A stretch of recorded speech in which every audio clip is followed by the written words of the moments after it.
오늘은 하이델베르그 교리문답 가운데 주기도문의 부분에 대해서 이제 말씀을 나누고자 합니다. 마태복음 6장 9절에서 15절의 말씀을 가지고 하늘에 계신 우리 아버지라는 제목으로 함께 말씀을 나누고자 합니다.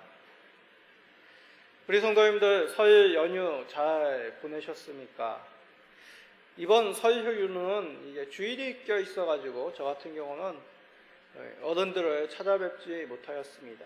좀 더 따뜻한 날씨가 되면 어른들을, 어머니를 찾아뵐까 합니다. 동네 어른들을 보니까 설 연휴 기간에 자녀들이 이제 분주하게 오고 가더군요. 자녀들을 온다면 집 앞에 나와 기다리는 모습 보게 되었습니다. 그 모습을 보고 참 부모님의 마음이란 것은 저런 거구나 라는 생각이 들었습니다. 장성하여 독립하여 가정을 꾸린 그런 자녀들이라 하여도 부모님은 늘 자녀들을 걱정하고 또 애틋한 마음으로 바라보고 계신 것이죠. 육신의 부모라도 자녀에 대한 이런 애틋한 마음이 있다면 우리 하늘의 아버지, 하늘에 계신 하나님의 아버지는 우리 주의 백성들에게 어떠한 마음을 품고 계시겠습니까? 더욱 애틋한 마음 가지고 계시지 않으시겠습니까? 하나님을 부인하고 자기 뜻대로 살아가려는 이 우리들의 마음, 이 연약한 마음을 주께서 잘 아십니다. 그리하여 마치 탕자를 기다리던 아버지와 같이 늘 우리를 애타게 찾으시고 아버지의 집으로 돌아오기를 바라시는 우리 하나님 아버지의 마음이시죠. 우리가 어렸을 적 집 떠날 때 부모님에게 늘 들은 말들이 있습니다. 또 이제 장성하여 부모가 되니까 집에 나서는 자녀들을 바라보며 늘 하고 싶은 말들이 있습니다. 꼭 이것만큼은 나가서도 어디 가서도 기억하고 지켜라 라는 것들이죠. 예를 들자면 어디 가도 끼니는 거르지 말아라. 그리고 무슨 바쁜 일이 있더라도 건강을 우선 생각하여라 라는 그런 말들일 것입니다. 이런 말들은 이제 우리 가슴 깊이 남아 삶을 지탱하는 최후의 보루와 같이 지키려고 노력을 하게 되는 것이죠. 우리 주님께서도 이러한 마음으로 제자들 그리고 우리들에게 부탁하신, 전하신 것이 있습니다. 바로 우리가 살펴볼 주기도문입니다. 이런 내용을 따라 기도하라고 우리 주 예수께서 가르치신, 명령하신 기도입니다. 그러기에 주기도문은 기도의 모범이라고 합니다. 또 다른 말로는 가장 완벽한 기도, 기도 중에 기도라는 그런 별명이 있습니다. 기도는 말씀과 더불어서 우리가 하나님으로부터 은혜를, 복을 누리는 수단이죠. 하이델베르그 교리문답 중 가장 마지막 그 내용이 바로 이 주기도문입니다. 하이델베르그 교리문답 가운데 주기도문을 가르친 이유, 그것도 같은 이유죠. 세상에 나가서도 주께서 공급하시는 그 은혜로 살아라. 그런 내용으로 이제 마지막에 이 주기도문의 내용이 있는 것입니다. 이제 좀 시간을 거쳐 6주에 거쳐서 이 주기도문의 내용을 살펴보고자 합니다. 주기도문을 통해 주께서 가르치신 기도의 모범을 쫓아 하나님과 친밀한 교제, 하나님께서 공급해 주시는 은혜를 누리시는 우리 모든 성도님 되시기를 간절히 기도합니다. 자, 주기도문. 성도님들, 주기도문 하면 가장 먼저 떠오르는 것이 뭡니까? 말 그대로 주기도문이죠. 주께서 가르치신 기도, 그런 뜻입니다. 오늘 읽은 본문 첫 구절인 이 9절에도 그 내용이 잘 나와 있습니다. 자, 뭡니까? 그러므로 너희는 이렇게 기도하라 라는 것이죠. 이렇게 기도한다는 것은 두 가지 의미입니다. 하나는 주께서 명하신 것이란 뜻이죠. 또 하나는 우리가 배워야 할 기도라는 뜻입니다. 주께서 명령하시고 너희는 그것을 배워라. 우리는 보통 기도하면 열심히 하면 저절로 기도의 입이 열린다라고 그렇게 생각합니다. 그래서 기도를 얼마나 했느냐, 기도를 얼마나 오래 했느냐, 그것이 기도를 잘하는 척도라고 생각하는 경향이 있습니다. 물론 일리 있는 말이죠. 아무리 기도에 대한 이론을 잘 알고 있다 하여도 기도를 안 하면 아무런 소용이 없습니다. 그러나 기도가 무엇인지 어떤 내용으로 해야 되는지 잘 알지 못하면서 마냥 열심히 한다고 올바른 기도가 될 수는 없습니다. 올바른 기도가 무엇인지를 잘 배우고 그에 따라 기도하는 것이 올바른 순서라고 할 수 있겠죠. 자, 주기도문 이것을 제자들에게 가르치신 그 배경도 마찬가지입니다. 자, 누가복음에 있는데요. 누가복음 11장 1절을 한번 읽어봅시다. 예수께서 한 곳에서 기도하시고 마치심에 제자 중 하나가 여짜오되 주여 요한이 자기 제자들에게 기도를 가르친 것과 같이 우리에게도 가르쳐 주옵소서. 유대 사회에서는 이름 있는 랍비들, 그 제자들에게 이 랍비는 기도문을 가르쳤다고 합니다. 그래야 해서 제자들이 그 기도를 따라 기도문을 배운 대로 하나님께 기도하는 것이죠.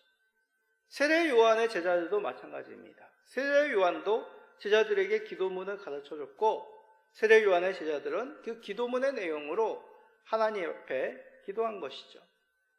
그래서 예수님의 제자들도 예수님께 이렇게 말씀을 드리는 것입니다. 예수님, 우리에게도 기도를 가르쳐 주십시오. 이 얘기는 기도문을 가르쳐 달라는 것이죠. 그래서 그 가르쳐 주신 기도문으로 우리도 다른 랍비의 제자들과 같이 하나님께 기도하겠습니다 라는 뜻입니다. 자, 그러면 주께서 가르쳐 주신 주 기도의 내용을 이제 보도록 합시다.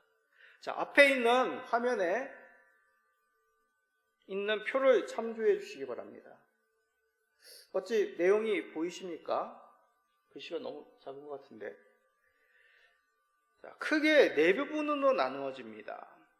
머릿말, 그리고 우리가 구해야 할 것, 우리를 위해 구해야 할 것, 그리고 마지막으로 맺은 말입니다. 다시 말씀드립니다. 머릿말이 있고 우리가 구해야 될 것, 그리고 우리를 위해 구해야 될 것, 그리고 마지막 맺은 말이죠. 가장 많은 분량인 이 강구, 우리가 구해야 할 것 3가지, 우리를 위해 구해야 될 것 3가지입니다. 오늘 읽은 구절은 이 머릿말에 해당되는 것이죠. 이 내용은 기도의 대상이 누구이냐라는 그런 내용으로 되어 있습니다.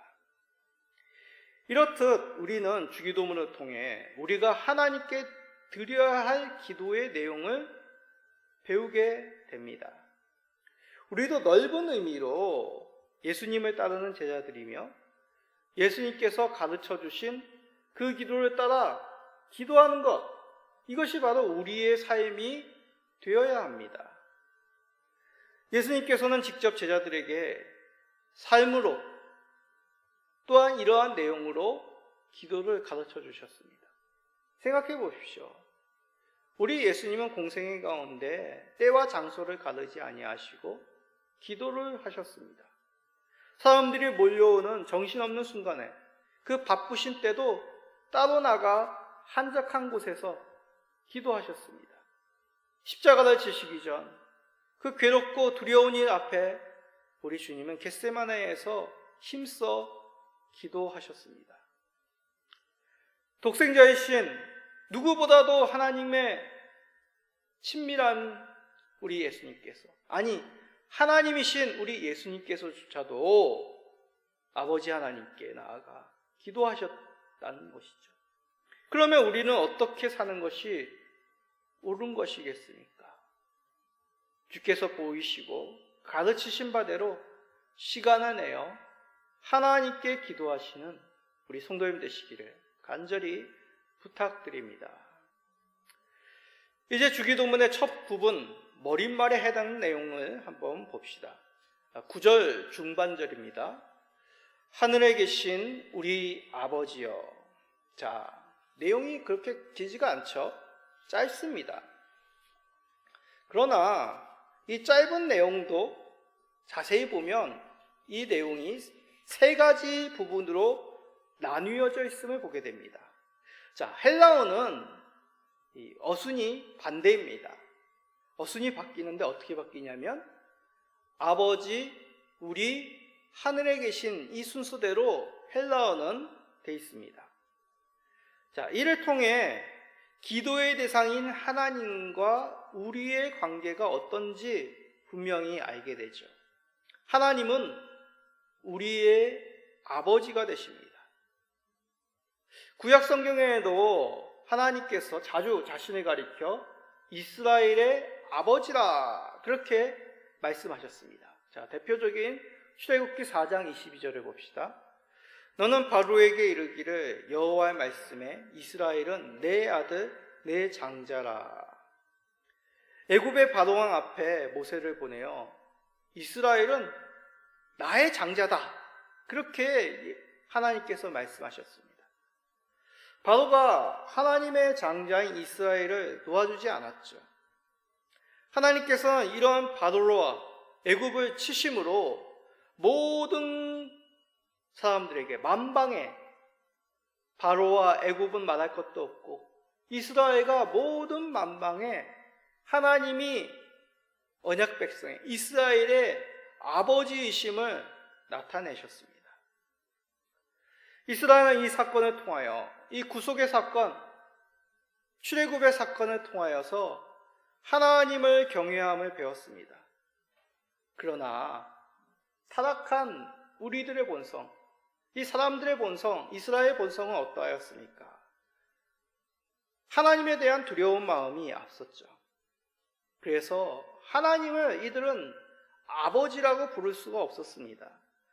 구약 성경 어디를 찾아봐도 하나님을 아버지라고 부르지 못한 이스라엘입니다. 하나님께서는 이스라엘에게 내 장자, 내 아들이라고 불렀지만 이스라엘은 하나님을 아버지라 부를 수가 없었죠.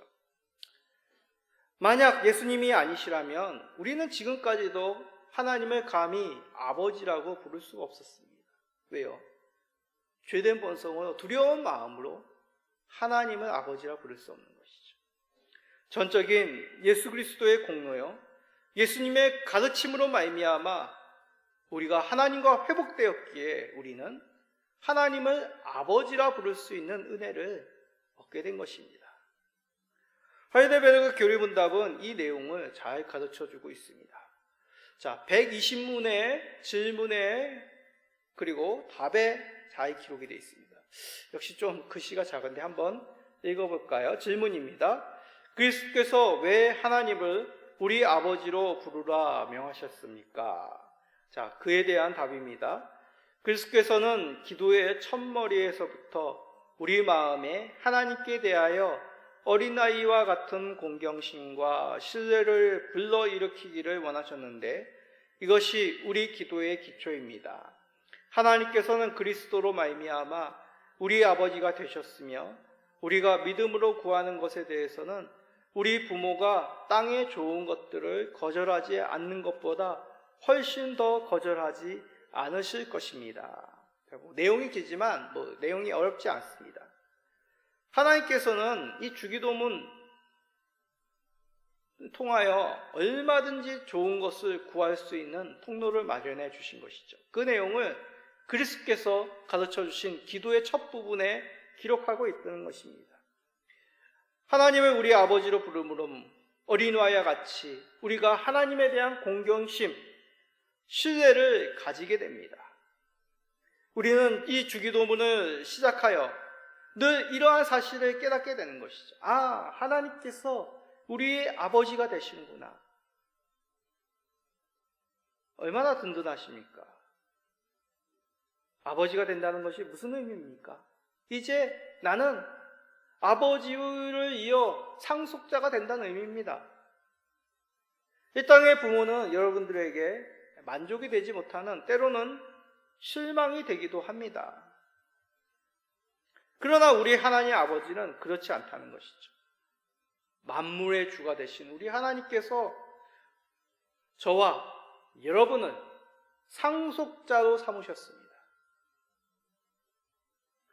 그러기에 하이델베르그 교리문답에서와 같이 이 땅의 부모보다도 훨씬 더 좋은 것으로 우리에게 공급해 주시는 하늘에 계신 우리 아버지란 얘기죠. 자, 잘 알고 있는 말씀 마태복음 7장 11절, 이 말씀을 통하여 우리들에게 가르쳐 주십니다.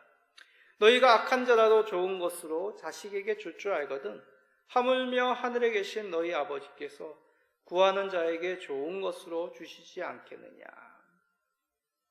부모는 어떻게 해서든지 자녀들에게 좋은 것을 주고자 합니다. 자신의 능력 가운데서요.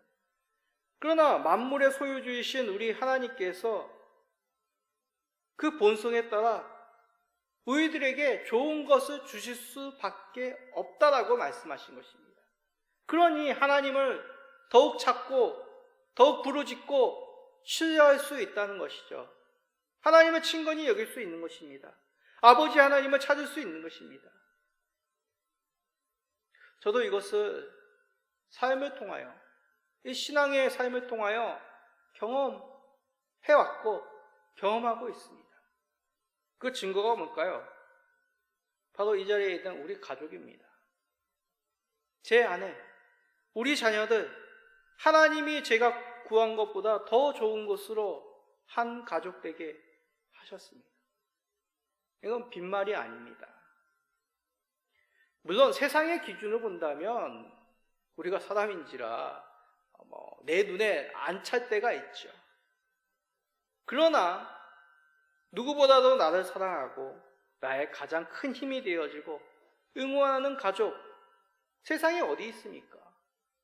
우리 가족입니다.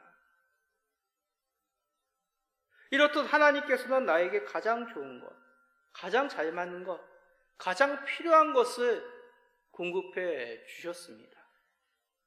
그러니 남들에게 말할 수 없는 마음들, 하나님께는 얼마든지 구할 수 있습니다. 그러니 더욱 하나님을 친근하게 찾을 수밖에 없는 것이죠. 사랑하는 성도님들, 그리고 사랑하는 가족이요, 더욱 하나님을 친근히 모시기 바랍니다. 기도로 하나님을 찾으시는, 아버지 하나님을 부르시는 우리 모든 성도님 되시기를 간절히 부탁드립니다. 자, 머리말의 두 번째 부분, 우리라는 내용을 살펴봅시다. 우리가 무슨 뜻입니까? 나와 너, 복수이죠. 이 우리라는 말은 참 친근하게 들립니다. 함께 무엇인가 같이 할 수 있죠. 나눌 수 있습니다. 그러기에 기도 속에서 우리라는 말은 조금 잘 어울리지 않는 것 같습니다. 왜냐하면 기도는 하나님과 나와의 교제이기 때문이죠. 그렇게 많이들 생각하죠. 물론 기도의 내용에는 교회, 가정, 국가를 위해서 기도하기도 합니다. 그러나 주기도문에서의 말하는 우리라는 것은 하나님 백성 가운데에서 나는 지금 기도합니다 라는 뜻입니다. 다시 말씀드립니다. 이 주기도문에서 얘기하는 우리는 내가 하나님께 기도함, 그것은 교회 공동체 한 구성원으로 기도합니다 라는 그런 뜻입니다. 성도는 결코 교회와 떨어질 수 없습니다. 그래서 교회는 성도의 뭐라고 하죠? 어머니라고 보통 얘기하죠. 교회가 없이 성도가 있을 수 없습니다. 교회는 성도 없이 세워질 수 없습니다. 우리의 기도에는 이것을 꼭 담아내어야 된다고 주기도문을 통하여 가르쳐 주신 것이죠. 어떤 식으로든지 교회와 연관되어 기도해야 된다는 뜻입니다. 우리를 교회 가운데 불러주심에 대해서 감사한다든지, 교회가 더욱 하나님의 뜻 가운데 세워지기를 간구한다든지, 우리는 얼마든지 우리의 기도 속에서 교회와 연관지어서 교회 속에서 교회의 한 구성원으로서 하나님 앞에 간구할 수 있는 것이죠. 그러므로 우리는 그리스도께서 가르치신 바대로 기도함으로 함께, 그리스도와 함께, 우리가 함께 기도할 수 있는 것입니다. 주님께서도 말씀으로 우리들에게 그 내용을 들려주십니다. 마태복음 18장 19절입니다. 진실로 다시 너희에게 이르노니 너희 중에 두 사람이 땅에서 합심하여 무엇이든지 구하면 하늘에 계신 내 아버지께서 그들을 위하여 이루게 하시리라. 아멘. 우리 각자가 하나님과 1대1로 기도하지만 우리는 주 예수님의 이름으로 기도합니다. 그리하여 하나가 되어 기도할 수 있게 되었다라는 뜻입니다. 그것이 바로 주께서 가르쳐 주신 기도 가운데 쓰여진 우리라는 단어 속에서 포함되어 있습니다. 이것을 우리의 삶 가운데 살피면 이 공적인 예배 가운데 대표 기도하는 것, 혼자 기도하는 것이 아닙니다. 대표 기도자는 개인의 기도의 제목으로 기도하는 것이 아니죠. 교회의 기도 제목, 모든 성도의 기도 제목으로 함께 그리스도를 힘입어 하나님께 나아가는 것입니다. 좌석에 앉아있는 성도님들도 마찬가지죠. 앞에 있는 대표자만이, 앞에 있는 목사님만이 기도하는 것이 아닙니다. 함께 나의 기도로서 하나님 앞에 기도하고 있는 것이죠. 우리가 함께 그리스도의 이름으로 주께서 가르쳐 주신 이 기도의 본을 따라 얼마든지 기도할 수 있게 된 것입니다. 이렇게 기도할 때 우리 주님께서 뭐라고 말씀하셨습니까? 무엇이든지 구하면 하나님 아버지께서 응답하신다라고 말씀하셨습니다. 왜 그러냐 하면 주께서 핏값으로 이 교회를 사셨기 때문이죠. 교회는 그리스도의 몸이기 때문입니다. 이를 믿고 그리스도를 힘입어 교회 공동체의 구성으로 하나님께 함께 기도하시는 모든 성도님 되시기를 간절히 부탁드립니다. 마지막으로 주기도문의 머릿말, 우리가 속한 이곳은 이 땅이 아님을 가르쳐주고 있습니다. 우리의 본향은 이 땅이 아니라 하늘에 있다라고 말씀하신 것이죠. 자, 여기서 말하는 하늘은 우리가 살고 있는 땅의 반대 개념인 하늘입니다. 어떤 우리가 이렇게 고개를 들어가지고 우주와 지구 표면에 물리적인 공간 하늘을 말하는 것이 아닙니다. 우리가 살고 있는 곳이 땅이라고 하면 하나님이 계신 곳은 어디요? 하늘이란 그런 뜻이죠. 시편에는 이런 내용들이 참으로 많습니다. 자, 대표적 한 구절만 봅시다. 시편 11편 4절입니다. 여호와께서는 그의 성전에 계시고 여호와의 보좌는 하늘에 있으며 그의 눈이 인생을 통촉하시고 그의 안목이 그들을 감찰하시도다. 하나님의 보좌가 어디에 계시다고요? 하나님이 어디 계시다고요? 하늘에요. 성경에서 말하는 대부분의 하나는 이렇게 하나님이 계신 곳을 지칭하는 것이죠. 그곳에서 우리 하나님께서 뭐 하십니까? 인생을 굽어 살펴보시고 계시다라고 그렇게 말씀합니다. 하나님께서 하늘에 계신다는 표현은 이런 뜻이죠. 높으신 하나님께서, 높은 곳에 계신 하나님께서 왕으로서 이 땅을 두루 살피시고 우리를 살펴보고 인도하고 계신다. 하나님께서 하늘에 계신 것, 높은 위엄으로 계신 것입니다. 그러기에 우리는 그런 하나님을 보기 위하여 어떻게 합니까? 기도할 때 눈을 감게 되는 것이죠. 비록 우리는 이 육신이 이 땅에 있지만 우리의 마음이, 우리의 영혼이 하늘에 계신 하나님께 집중하기 위하여 눈을 감고 기도하는 것입니다. 그래서 구약에서는 성막에서 피우는 향이 연기가 되어 성도의 기도가 되어 하나님께 올라간다라고 그렇게 표현하고 있는 것입니다. 여러분 집에서 우리 자녀들 제사를 안 지내봤으니까 양초를 피우면 양초가 타면서 연기가 어떻게 되죠? 올라가죠. 구약의 제사 가운데는 이제 향을 피웠는데 향을 피우면 어떻게 되겠습니까? 연기가 하늘로 올라갑니다. 그 모습과 같이 성도의 기도가, 언약 백성의 기도가 하나님께 올라간다라는 그런 의미로 성전에서 향을 태운 것입니다. 어떤 눈에 보이는 대상에게 하는 것이 아니죠. 타종교는 어떻습니까? 기괴한 형상을 세워가지고 그 앞에 무릎을 꿇고 기도합니다. 또 샤머니즘은 어떻죠? 기괴한 자연의 형상, 무서운 자연의 만물 앞에 두려운 마음으로 제물을 바치고 기도를 합니다. 그러나 우리는 하늘에 계신 높으신 하나님, 전능의 하나님께 기도를 하는 것이죠. 비록 우리는 이 땅 가운데 아둥바둥 살아가며 고통과 괴로움에 있지만 우리는 기도로써 전능하신 하나님, 이 땅을 감찰하시고 다스리시는 그 하나님께 얼마든지 기도라는 통로로 나갈 수가 있는 것입니다. 이 땅에 피할 곳 없을 때 절망하지 마십시오. 하나님 발 아래 우리는 피할 곳이 있습니다. 나의 연약함으로 슬퍼하지 마십시오. 능력의 보좌 아래 우리가 그 능력의 공급처를 얻게 됩니다. 이 사실을 주기도문 머릿말에서 우리에게 가르쳐주고 계신 것이죠. 사랑하는 성도님들, 사랑하는 우리 가족 여러분들, 어떤 힘든 일, 어떤 걱정거리가 있으십니까? 그리스도 예수의 이름을 힘입어 하늘에 계신 아버지께 나아가시기 바랍니다. 그러므로 평안과 능력을 이 땅에서도 충분히 누리시는 그 하늘의 은혜가 공급받는 그 비결, 그 기쁨을 누리시는 모든 성도님 되시기를 예수 그리스도의 이름으로 축복합니다. 아멘.